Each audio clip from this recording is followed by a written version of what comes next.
We were forced to leave our homes. I sat in the basement for a month and I'm not a pensioner. I do not receive resettlement payments. I have no other income. That is, we live hoping for Lord's mercy. Yuliia is a resident of Siversk. She became a widow before Putin's war against Ukraine. A woman has to cope with difficulties herself. She is not going to leave. She says she doesn't want to leave what she has accumulated here.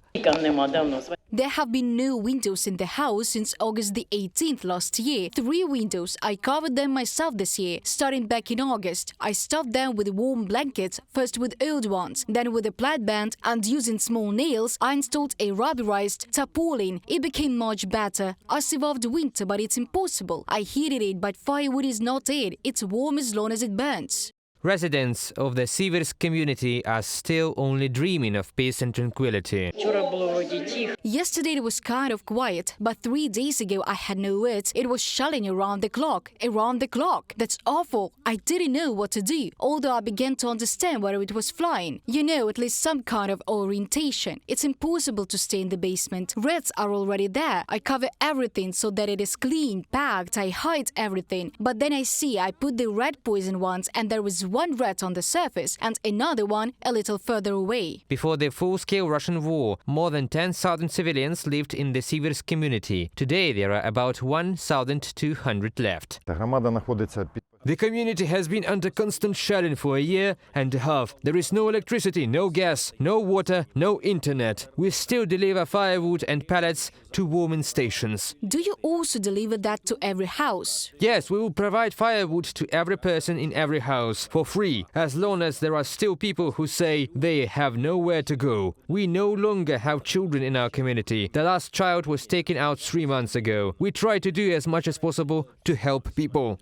The settlement of Siversk is located 7 kilometers from the front line and is constantly under fire from the Russian occupiers. Today people came here on bicycles, walkers or simply on foot to buy construction materials. In total about 100 construction kits will be distributed.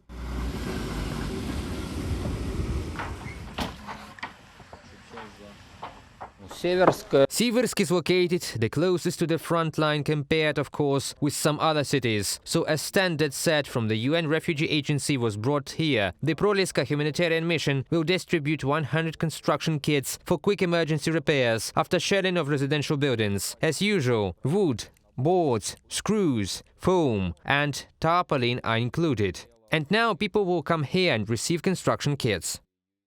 Valentina and Leonid really need construction kits. With their help, they will be able to prepare their homes for the winter.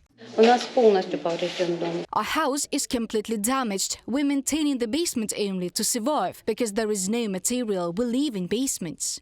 In addition to construction kits, local residents can also receive psychological help. Professional psychologists work at the delivery site.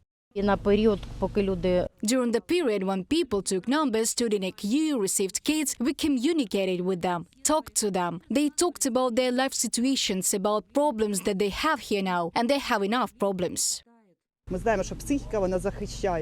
We know that the psyche protects a person. Therefore, they try to be positive in order to somehow brighten up these traumas with some positive moments that they find. They say it's very good that you came. We were waiting for you. During the eyes and people are already positive. It's very good and very pleasant when you see what kind of help a person receives and that they accept it.